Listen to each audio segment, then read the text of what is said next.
Cette vidéo n'a pas de script, donc allons seulement.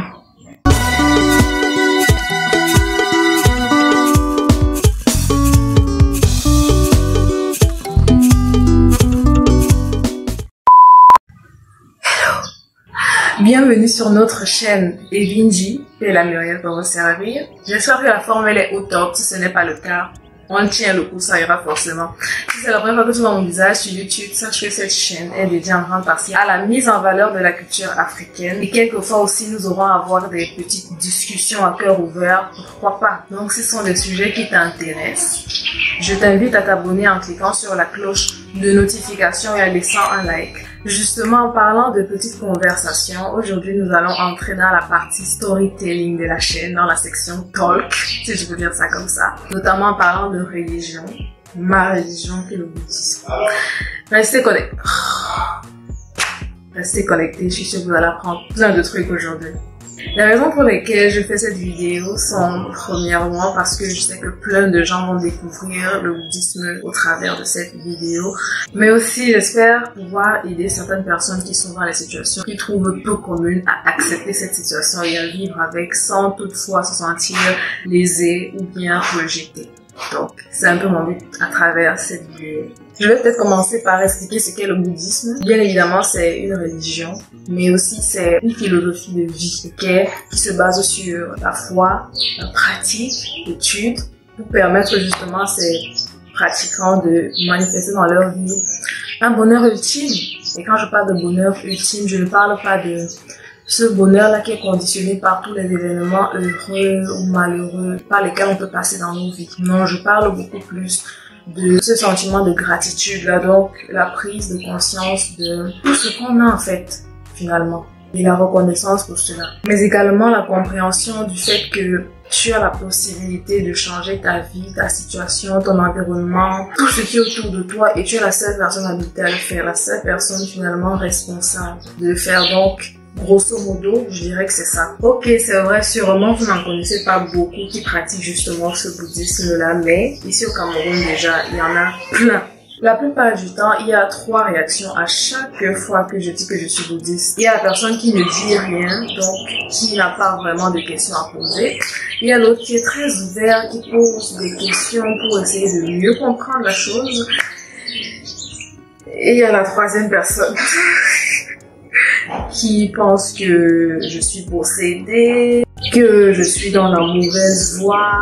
Et c'est ce côté-là, finalement, que j'ai eu du mal à gérer pendant de nombreuses années. Mais aujourd'hui, je comprends tout à fait qu'on peut avoir des opinions différentes, mais ça doit être dans le respect et dans la compréhension de ce que l'autre veut dire, en fait.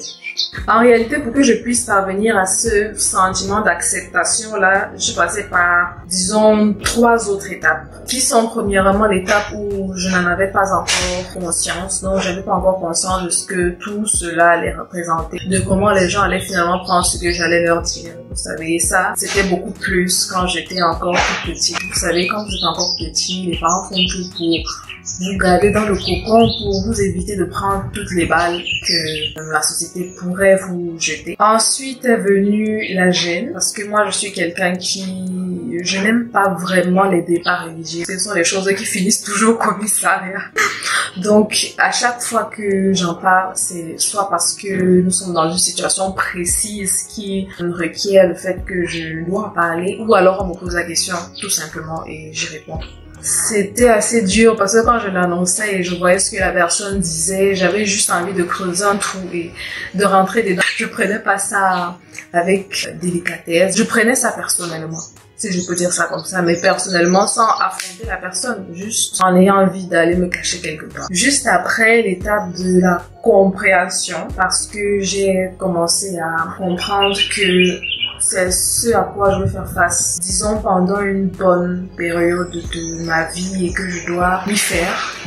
Essayer de comprendre de plus en plus ce qu'est le bouddhisme, parce que quand vous êtes encore petite, vous faites les choses par rapport à l'entourage, aux parents, aux tuteurs, à la personne qui vous encadre. Mais quand vous grandissez, vous essayez de mieux comprendre pourquoi vous faites certaines choses, quelles sont les raisons, ce que ça signifie. Et donc, c'était un peu en quoi consistait cette étape de compréhension. Et puis maintenant, je suis à l'acceptation du truc, quoi. Et j'espère pouvoir faire perdurer vraiment cette étape d'acceptation. À chaque fois que je peux donner des conseils tirés de mon étude, de ma pratique du bouddhisme, je le fais sans problème et je prends maintenant toutes les critiques de façon pas constructive, mais je ne prends plus ça personnellement. Et justement, dans cette étape d'acceptation de la situation, le bouddhisme m'apporte tellement de bienfaits dans la mesure où cela me permet de faire un peu abstraction de tous ces commentaires négatifs, toutes les ondes négatif et de prendre uniquement ce qui va me permettre d'avancer. Par exemple, quand quelqu'un essaie de poser une question et que je me dis j'ai pas la réponse, je sais que je dois aller dans les bouquins chercher, je sais que je dois me tourner vers le Gosho qui est notre document de prière, tout en faisant abstraction de tous ces commentaires négatifs qui pourraient juste accentuer le fait que je me sente mal, quoi. Par exemple, là, il y a tellement de bruit qui pourrait faire que je coupe la vidéo direct et je la tourne plus tard. Mais sauf que je sais qu'au fond, plus tard, je ne pourrais pas la tourner parce que j'ai d'autres choses à faire. Donc, je suis amenée à garder mon calme, de faire abstraction de tous ces bruits autour de moi, uniquement garder en tête l'essentiel, donc terminer la vidéo. C'est pour ça que vous allez m'excuser si vous entendez des petits bruits en fond. Nous sommes donc organisés en une association, nous qui pratiquons le bouddhisme de Nichiren. Cette association s'appelle Soka Gakkai International, qui signifie, donc Soka Gakkai signifie Société Créatrice de Valeurs. Cette association est en tout dans le monde, 192 pays. Comme vous l'aurez compris, ici au Cameroun, partout en Afrique et dans tout le reste du monde. Et nous nous organisons en petits groupes, c'est-à-dire les personnes qui ont une expérience à partager, une expérience commune. Par exemple, les jeunes filles ensemble, les jeunes femmes ensemble, les femmes ensemble, les jeunes hommes ensemble, les hommes ensemble, pour permettre à tout un chacun de pouvoir se retrouver, de partager une expérience commune, de pouvoir échanger sur les peines, les joies, les difficultés, d'essayer tous ensemble d'apporter des solutions à la personne ou aux personnes qui traversent tout ça, tout en se basant sur l'étude de tous les différents écrits qui correspondent à, par exemple, la situation par laquelle la personne est en train de passer. Et de temps en temps, nous nous retrouvons tous ensemble pour des moments de commémoration, pour commémorer les temps forts de notre histoire finalement. Par exemple, là, le 18 novembre 2022, nous allons commémorer les 100 ans de création de la Soka Gakkai. Chaque premier dimanche du mois, on a ce qu'on appelle le Gongyo Kozanbofu. Ensuite, le deuxième dimanche de chaque mois, nous avons ce qu'on appelle la Zadankai, qui est une activité qu'on mène avec, comme je vous ai dit, en petits groupes. Les jeunes filles ensemble, les femmes ensemble, les hommes ensemble, et tout ça là. Et maintenant, chaque 1er janvier de chaque année, on a une activité qu'on appelle le Gongyo de nouvelles. On peut se fixer de nouveaux objectifs pour voir si les objectifs de l'année précédente, nous les avons atteints. Donc, voici là quelques petites dates en fait, parce qu'il y en a tellement. Ah oui, et chaque samedi, on a une activité culturelle pendant laquelle on danse, on chante, on fait des poèmes et où on prépare aussi certains festivals parfois. On prépare les parties intermèdes de nos différents séminaires qu'on peut organiser tout au courant de l'année. En conclusion, je dirais que c'est la diversité qui fait la beauté de notre monde. Donc, je pense pas qu'il faudrait accueillir la différence de l'autre de manière violente, de penser que c'est nous qui avons raison et pas l'autre, mais plutôt, comme je l'ai dit, essayer de comprendre pourquoi l'autre dit ce qu'il dit, de comprendre avant de juger tout simplement. Parce que tout est une question de conviction. C'est pas parce que l'autre ne fait pas ce que toi tu fais que l'autre est dans le tort, ou bien c'est pas parce que l'autre fait ce que tu fais que l'autre est forcément parfait.